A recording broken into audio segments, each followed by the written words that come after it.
Oh yeah, midnight showings when you're the only when you drive with your own car to the midnight release of a book and everybody else there is underage and with their parents, then you know that there is something wrong with you.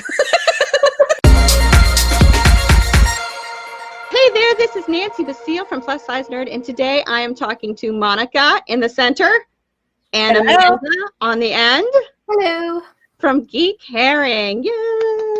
Yay! Lovely women who were sweet enough to interview me recently for a podcast, so I wanted to return the favor and talk to them about their amazing podcast and message. First of all, before I even get to any questions, congratulations on 7,000 downloads. Ooh, thanks so much. You. That is a big deal. Yeah, we're having, I would say we had a few, because we had a break over Christmas and the beginning of January, it was a bit lower, but now suddenly I don't know what's happening in June. It's just the numbers it's taking off. That's great. Yeah. So what inspired the two of you to start Geek Herring? This is a funny story, and we can take it in turns telling it, I think. So my fiance, then boyfriend, started a podcast with a group of his friends, and so it was like five white males all got together to talk about like nerdy things, and it's awesome, and I'm so happy for them. And then Monika comes in like a wrecking ball, listens to the first episode, and well, I made a friend, like I let my asshole card fly is basically what happened, because instead of congratulating them how awesome I find it, because they really did, I was like, yes, this is going to be amazing. I'm so excited. And then they had the first episode and my first comment was, but why are there no girls? So I had no idea. Like, I wasn't even too privy to whatever was going on in the back end. So I didn't know, or I wasn't aware that it was just the 5 dudes. And then I was like, all the stuff they're talking about, we could talk about this well. So I was like, why are there no girls? And then Tom was a bit upset because I was so mean, which I felt really bad about.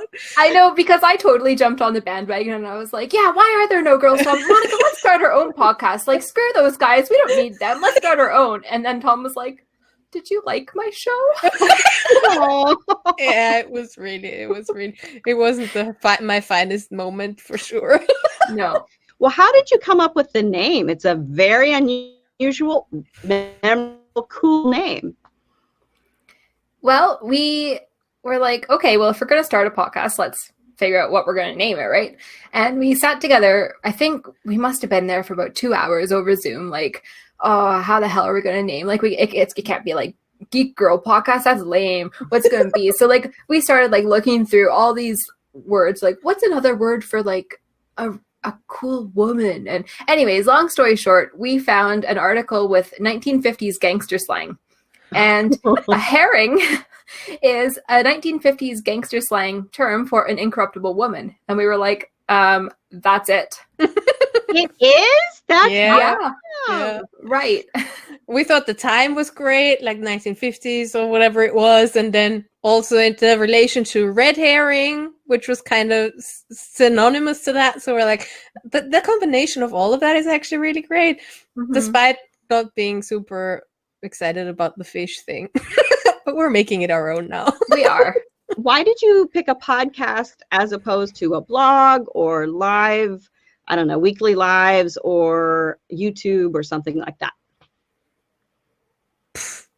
Because it's a good question. Yeah, that's a great question. I mean, Amanda is generally part of this network who was already having a lot of podcasts in them. So I think that was number one, the first step, where it was like she was already really close to the thing itself, that we didn't even have a lot of thoughts about that initially, and also because we basically copycatted we were like, your podcast sucks, there's no women, we're going to start our own podcast. So that wasn't even the question whether or not we should do blogs or we should do live streams or something like that. So that was just sold right from the start. Cool. And we just now start to go more into also streaming it live. So which is really a lot of fun, to be fair. I'm like, why haven't we been doing this the whole time? Yeah, awesome. I don't know. We don't know. so when you say live, you mean on Twitch, is that right? Mm-hmm. Mm-hmm. Because who's the bigger gamer, Monika or Amanda? Well, No, the other way around. I mean, I think I am the more versatile gamer. Yes. But Moni is the bigger addict. Like the bigger binger. Binger, yeah. Like Moni gets a game and she will play like 600 hours of that game. And I'm like, oh, in that time, I've played like a couple hours of Warcraft, a couple hours of Diablo. I've also played Animal Crossing and I've looked in this game and that game and this game. Like I definitely have like game ADHD, whereas Monica's like, no, it's all this game, all the fucking time. Get out here. I'm an expert. Yeah, I'm much more like Monika. It's hard for me. I can only like focus one at a time and I've got to finish it. Like I can't leave a game unfinished. I honestly just recently started to finish games. Like in my youth, I never really finished them. I don't know because what I figured out now is that I had a very specific kind of picture in my head when I thought about how you have to game. So you weren't allowed, like you would have to figure everything out on your own. And if you don't, then basically that's it, right? So, and back in the days when all the games when I was still young came out, then there were only these solution books that you could buy, and there was no internet where I could let me just look that solution up real quick. So so for me, I just started a lot of things but never finished anything. And just in the last couple of years when I started to play a bit more, I was so irritated when I finished my first game because I was like, it's done now. It's done. It's my first game that I ever finished. And I'm like, I'm over 30 now. What happened? And now I allow myself to do it more the way I just want to do it. Because if I just can't figure out that puzzle, then I'm looking it up and I'm solving it like that. And the next one I might figure out on my own. And that's fine. So I had to give myself the permission to play however I fucking want to play it. Right. There's probably a gaming community that feels like using a guide or YouTube videos or something like that is cheating or not real or whatever. But you know what? Whatever makes it fun for you, right? Yeah. With Geek Herring, what is it that we get the geek and I love the herring part of it. So what are you putting out there? What is the message that you want people to take away? I mean, I think what we want to do, or what we are doing first and foremost, is bringing awareness to the experience of women in geek culture. So it's like feminism in geek culture is where we're at. And I don't know, like just trying to change the perception of women in geek culture. Believe it or not, some of our biggest fans are men. And awesome. They're definitely our most vocal fans as well. Cool. And so it's really cool because they're like, oh, I've never thought of it like that. Or like, oh, you're really opening my eyes. And like my fiance, Tom, he's like a huge ally and he's a huge feminist now. Like he's standing up like for things that he's like, oh no, they shouldn't have said it like that, or and calling people out. And I'm like, yes, this is what we're doing. This is the reason we're doing it. That is so cool. What have you run up against times when in the geek world, you have felt less than welcome? Like I have been very lucky. Yeah. I have been very lucky because I only started gaming like online really when I was with Tom, or since I've been with Tom. Like I've been a lifelong gamer, but I've been a console gamer that didn't game online. So I was like, yes, Super Nintendo forever, like every single day. So I will say I have been very, very lucky that like I've just come in and like gone where Tom's gone, and Tom knows some pretty legit people. So I haven't encountered too much myself. That's nice. It's very nice. And I definitely realize that I am privileged in that I don't have a lot of negative experiences. How about you, Monika? Yeah, basically the same. Like, especially in the gaming situation, I'm a console gamer, so I've never played PC games, really, because also I stopped having one. So and on the Mac, they weren't really very advisable to have, and Mm-mm. never did it on that. So I was always a console girl. Yeah. And you don't multiplayer on consoles like for a very long time. And when you started to do it, then that was the time where I didn't play as much. And Nintendo also was my go-to console, so they were never really super awesome on their multiplayer aspects. Still aren't quite, but that's why I didn't really have the typical experiences that you can hear people having and hear girls having, where they don't dare to be on voice chat because guys get irritated or stuff like that. So that was never something that I personally experienced, but we definitely hear a lot of those stories. Also, Yeah. And I think hearing those stories also makes women feel like maybe they don't belong there, like because the stories where women aren't experiencing that are not as loud as the ones that people are like, oh, it's all harassment. Like, you know, I love gaming, but I just get shit on all the time. So it's really, it can be off-putting especially as like a woman in your 30s or something who's maybe experiencing like the geeky and gaming culture for the very first time. It can be certainly off-putting. So I think that's something else that we're doing with Geek Herring is like helping give those women like permission to be geeks. Yeah. And really embrace that side of themselves that maybe they haven't thought of that before. Yeah. That's great. I love that's such a great point that you only hear the bad stuff. The squeaky wheel gets the grease, right? The news is only picking up, you know, when like Gamergate, for instance. But they're not reporting on, hey, you know, this many more women joined, you know, this World of Warcraft in the last month, and they're having a great time, and they're big buddies, you know, that kind of stuff. Here, locally where I live, the high schools have esports, and there are our local high school. There's I think one girl out of 20. And my daughter is an excellent gamer. She's very, very good. She's just going into high school, and I'm begging her to join. She's like, that's so not my thing, because she just wants to play, you know what I mean? She doesn't want to have to deal with people. They play like Overwatch and League of Legends and stuff like that, and she's great at Overwatch. But we follow esports here in the house because of that. And I was so upset that there was a huge, I don't know if you guys heard the news or saw it. There was a huge tournament in like a year ago, maybe last summer.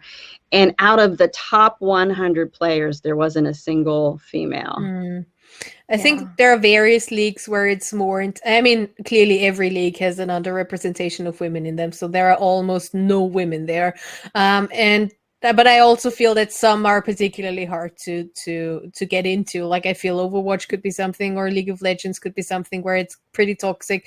Also, what I heard recently is like Smash Brothers, like the ultimate thing, that can also be pretty toxic. In Hearthstone, we have like a few of them, for example, where also the winner of the grand thing, what is it, Grandmasters, was indeed a woman. So excellent. And not the Grandmasters, that was the Hearthstone Masters. Masters, yeah. Whatever we watched at BlizzCon. I'm not too Blizzardy. But the girl won something, and her speech to the audience, she's a Chinese VK Lion, and her speech to the audience was basically that wherever she showed up at every competition, the guys told her that she doesn't belong here. And in the end, she won the competition in general. So I'm like, yeah, fuck you all. Good for her. Yeah. So I think it definitely. How do you feel about the like gaming companies, for instance? One of the reasons it took a long time for women to really, I mean, women make up half at least the gamers who are buying these games. But for the longest time, women were playing games where there were no female characters to choose from. There, in some games, there still aren't. And years ago, I went to a Wizard World Con here, and I went to a gaming panel with my son, and they were from Blizzard. And I, of course, embarrassed my son totally, because I stood up and said, like, why aren't there more female characters? I think one of the reasons more women aren't playing or talking about playing is because we're not represented. That aren't, and it was a chicken and the egg kind of thing. Their response was, well, if we put in female character, we're trying to sell, like, our customer base is male, and we're trying, and I was like, So how do you Weak feel argument. about that whole chicken egg thing? Do you think it's the onus is on the companies more to create games that, women are drawn to, or do you think it's the onus is on women to be, yelling or saying like, hey, make games for us or make characters for us?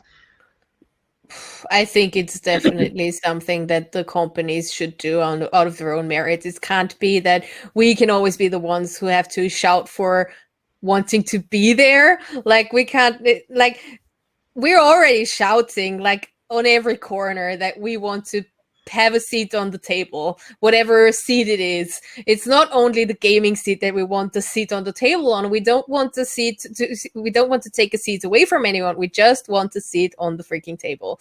And it can't always be that we are the ones who are like, but we want to be in this one. We want to be in this one. How many women do you experience in your everyday life? Why are they not represented in the game? So I think that's up on companies to also include people, include women, include people of color, include LGBTQIA people, include all of the people you see when you go through your everyday life. And that's just a very lame and lazy argument to say, but our audience is mainly male. It's not. It really isn't. They might have played different games when it all started out, because in one of our very first episodes we looked at that, and yes, some people played more Pac-Man, like girls played something else more than other things, but you have to make it welcome for people to also be more vocal about it, and also not discriminate against people who openly say that they're doing this something they enjoy. Why are people shitting on people for something that they enjoy? And why can't they also enjoy the same thing and just celebrate that instead of, I don't know, saying, no, but it's mine only and you have no place here? Yeah, absolutely. You mentioned that you covered some of that in one of your first episodes. What are some of your favorite episodes that you've done or top downloaded or something like that? Well, coincidentally, my favorite episode happens to be our top downloaded episode. That is true. I'm not sure why it is, but I'm not going to say no to it. So it's the one that we did about the author Robin Hobb. I don't know if you've heard of her, but she wrote a very big series, basically, of trilogies. So it was like 3 trilogies, a quadrilogy, followed by a trilogy, all set in the same world, following the same person's life. And it was like, it meant everything in the world to me. And I cried on the episode, and like, that's definitely my favorite episode we've ever recorded, because I finally got to talk all my feels over all these books. And yeah, then seeing it as the most downloaded, I'm like, yay, the tears were worth it. I think it's an underdog episode because it's not a series that you know a lot, but I think whoever knows it is like very, very fond of it. So I think that's what drives the audience to that specific episode, because there's not a lot out there. So if people look that up, I think we're easy to find. And I think that's also the reason why that has so many downloads, and we don't have a lot of competition in that for that specific episode, is my assumption why the downloads are so high. And also the because author we're is also Robin Hobb. Robin Hobb. I'm looking it up. Oh, you're gonna love it. She made me read it. Love it. Yeah. I binged. Well, I made you read the first one. You did the rest of it all on your own. Well, 16 books in like 3 months or so. Yeah. It was. That's me. Like, my binging mentality is very. It's not restricted to games. No, it's very elaborate in everything in my life. So that's why I'm like, yeah, that was amazing. And I read through all of them, and it was really really, really great series. Also very diverse in with the characters and all. It was really great. Highly recommended. So if you're into fantasy, it's fantasy, right? Yeah, it is. That's something you should definitely go ahead and read. Cool. How about you, Monika? What's your favorite episode?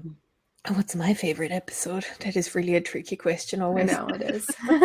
I mean, what I really enjoy is when we go where we also don't really want to go. So you have to explain that. I'm not following. we had there was this incident about a specific game, which basically was also called Rape Game or something. And a guy developed a game where you could, and it was also available on Steam, so you could already buy it or something for a short period of time. And where you could basically very visually rape women and kill everyone and all that stuff. And there was zombies. And there were zombies. Yeah. Rape and zombies. Yeah. And we went we were like, we cannot not talk about it. And it was a tough conversation that we had.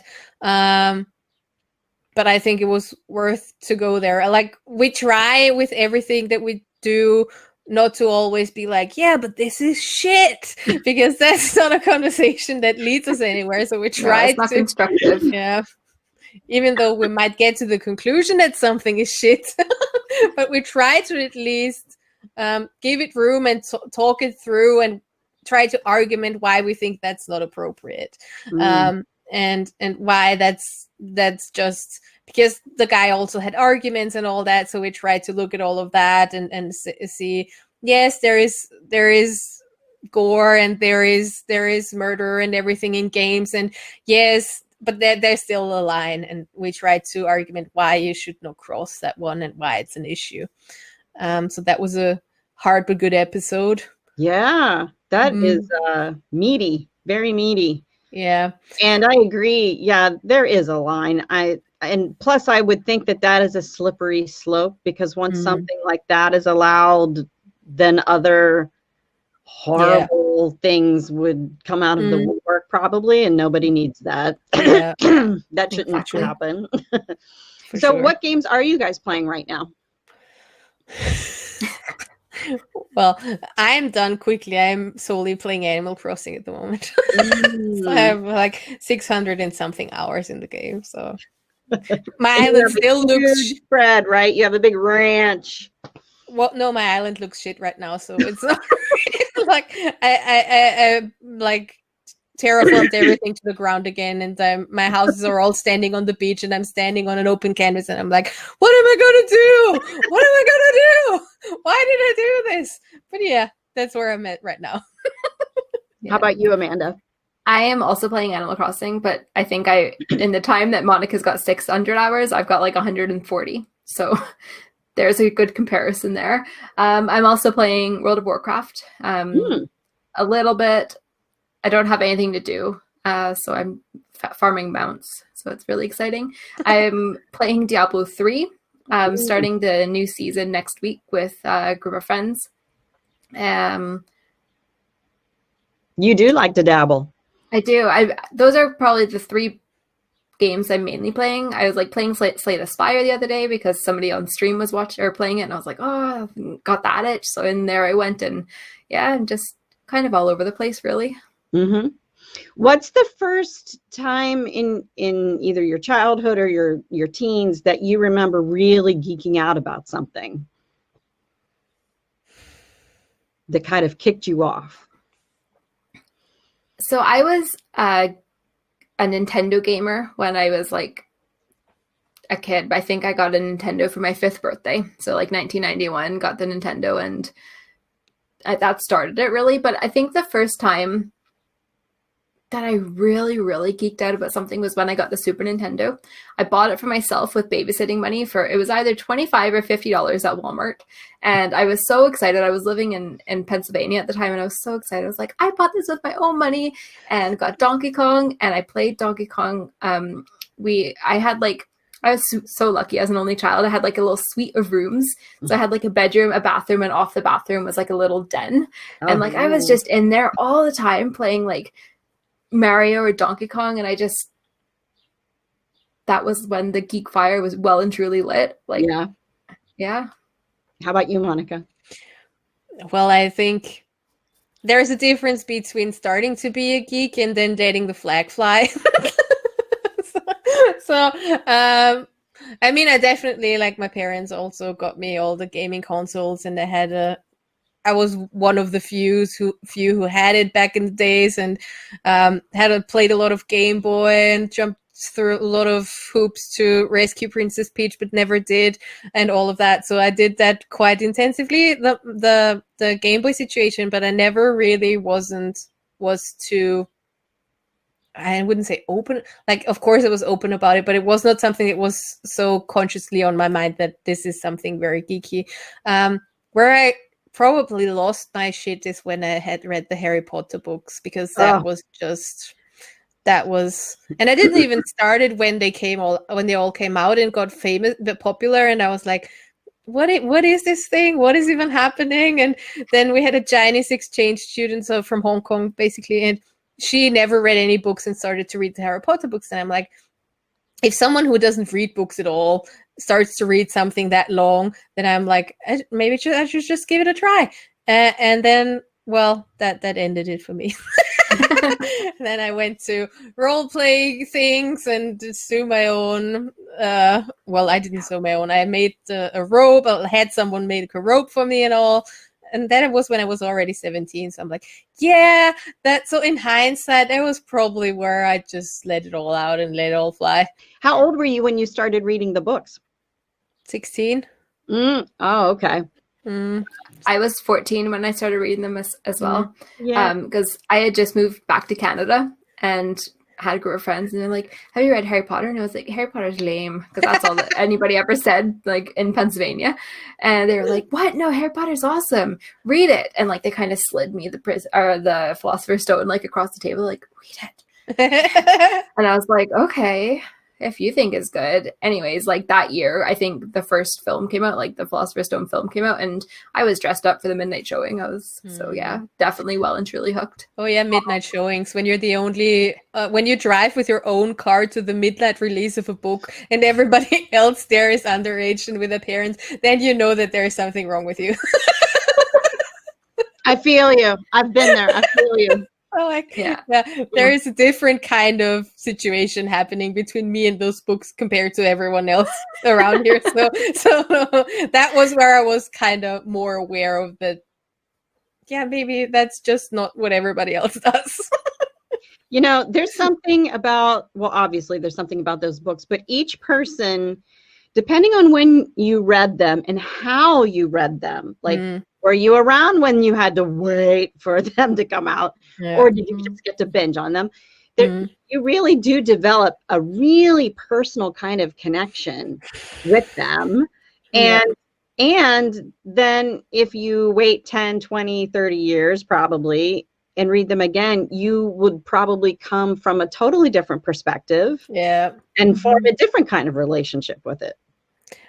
I did go back and read it like 2 years ago or something, and it's just such a weird feeling that these books give me that I can't really quite put my finger on it, what it is. Like, it just makes me go back in time, and everything is great back then, and life wasn't as it is right now, and 2020 being the longest century of the world or whatever it was 2 years ago. So that's just all out of the question at that moment. It's just out of it. Kind of, it puts you in a place where everything is whole and awesome and different.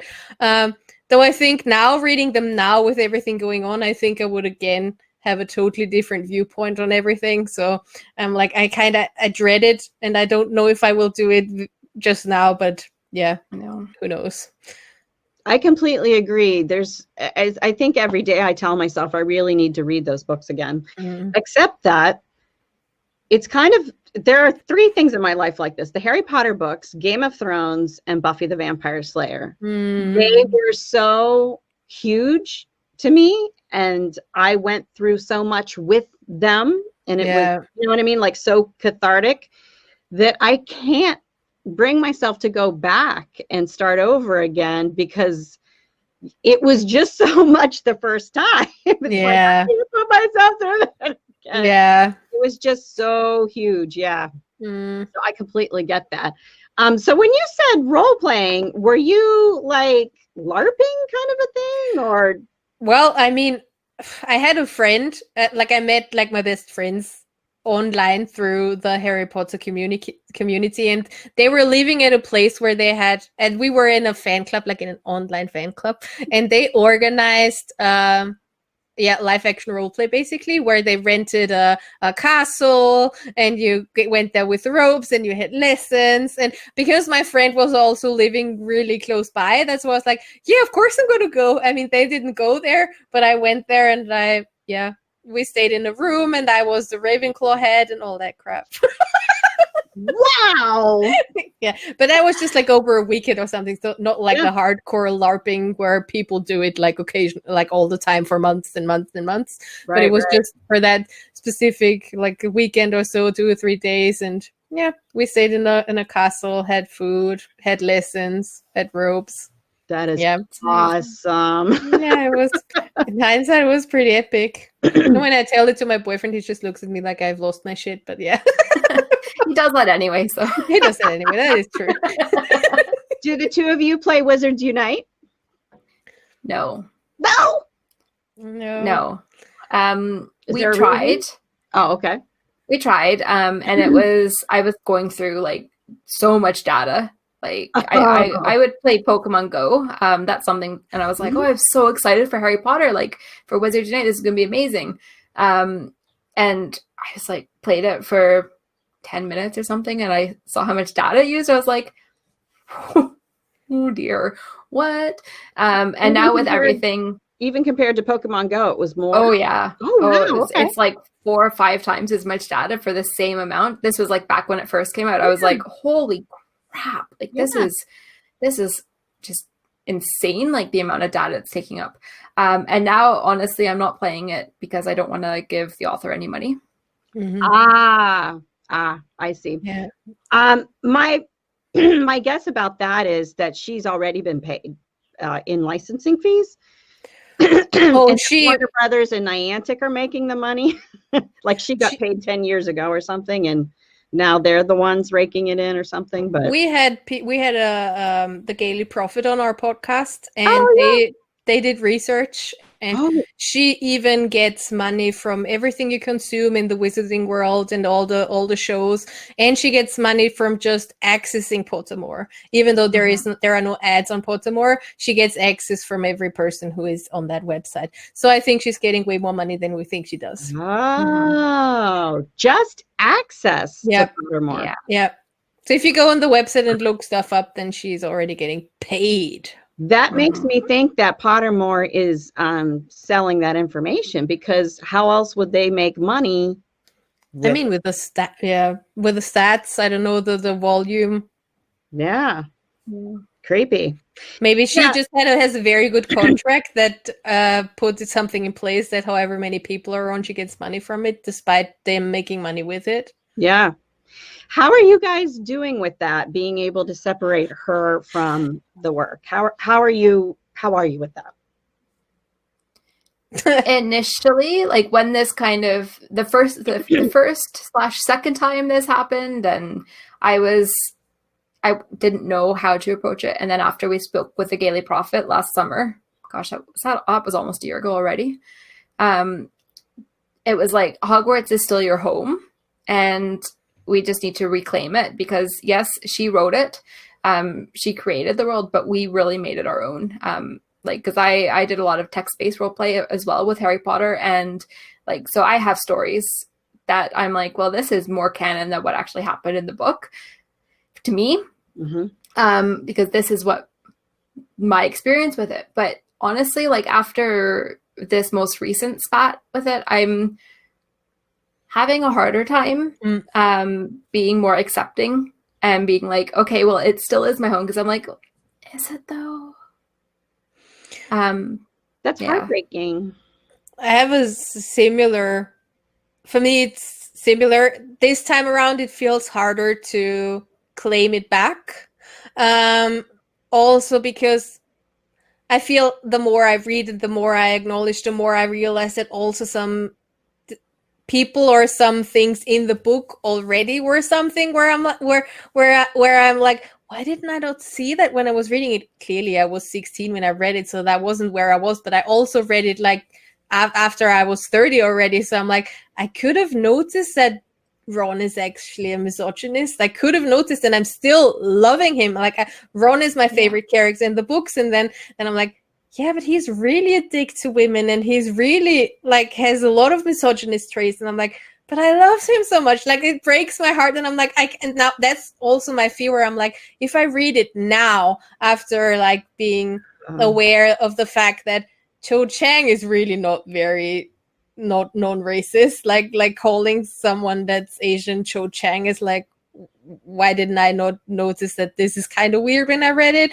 And there are so many things where I'm like, wow, I think I might have a really hard time reclaiming it back now. When I would read it now, that's why I'm like, I don't think I can read it now because I am too worried that it will ruin it for me. And it was such a huge time in my life and gave me so much good that I'm like, I don't want her to ruin this for me. And that's why I'm like, I put a pause on this for now. Mm-hmm. Because it was something truly important for me, and it still is. I mean, I have her spell on my body, and I kind of want the Deathly Hollow symbol still. So I'm like, I'm not allowing her to take that away from me. But also, it's just really hard right now. And I'm not even the one who is affected by it. Like, I'm not a transgender person who maybe looked for solemn and looked for a place that they could belong when they were reading the books, and now she took that away from them. Like, and that's just, I'm getting goosebumps just thinking about it. And that's just where I'm like, that's just really painful and really hurtful to create such an issue with that, because it never is about her not being able to be the woman that she is, or women being undermined by the transgender movement. She's not the victim in that situation. She was a victim in another situation and in another constellation in her life, but what she's talking about has nothing to do with that. And it's just sad that she doesn't see it. And I'm really sorry for everyone who has to deal with that, who is a transgender person and who lost something really dear to them. When I'm already feeling like that, I can't even imagine how they must be feeling now. Why do you think she feels compelled to keep putting out these statements? It would be bad enough if they were stuck inside her head, or if she just shared it with her husband or whatever. Mm-hmm. But why does she see herself as some sort of authority that can comment on this? I read this article that she put out. I don't know if you want to say something, Amanda. I don't want to hop right in there. You go ahead, Monika. Mine probably won't be nearly as educated an answer as yours. Well, that's lies. I did read her, because it all started with her posting about people who menstruate and say, yeah, they're, what are they called? Women, like a super, super stupid tweet. And then people so sarcastic. Like was super sarcastic and super like degrading already by how she wrote it. And then people already obviously went ahead and shitstormed her for this. And then she went on a midnight Twitter rant where I was like, you're 50 something and you start to post on Twitter at midnight your time because you can't just keep your mouth shut. Have you learned nothing from anything? So that happened. And then she wrote this essay to explain where she's coming from. And I read it because I was like, and I saw people post about it and they're like, I just came like 3 sentences in and I already stopped it. And I'm like, I want to read this just because I want to read it and I want to see what she says about it. And what I got from it was that her main issue in her life, the main fear she apparently she had bad experiences. She was sexually assaulted and she was in an abusive relationship and all of that. So she had to go through shit in her life. Clearly, a lot of people do. But the conclusion she made from that is that it sounds the biggest fear she has seems to be against men.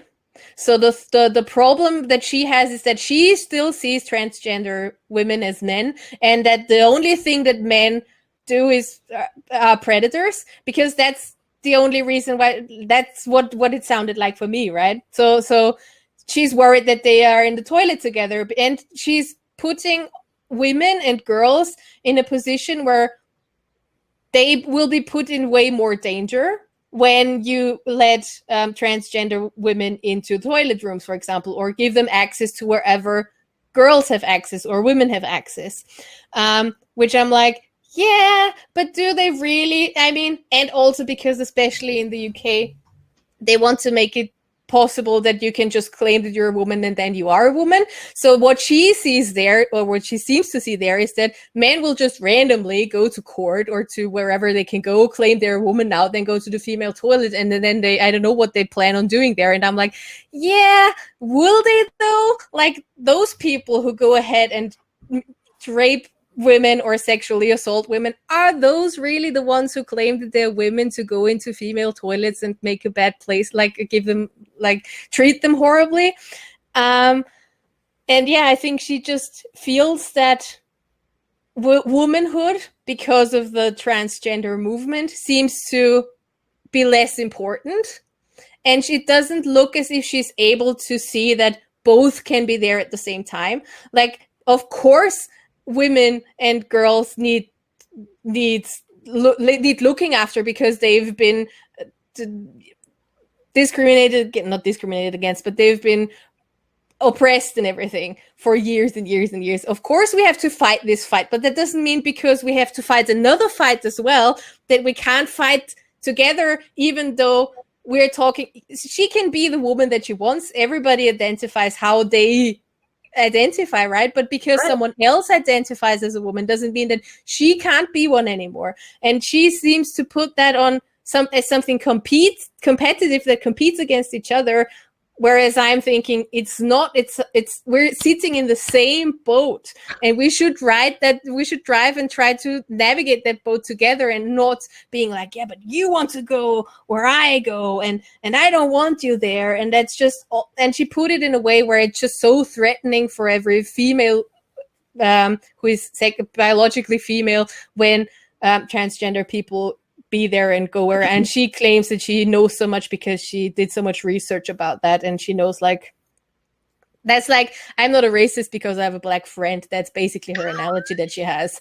I was thinking the same thing, that this horrible argument is the same argument people have about all the isms that are awful. Feminism is awful because we're trying to take stuff away from men. Racism, because like you said, I have a black friend, or they're coming for our jobs, or whatever the heck it is.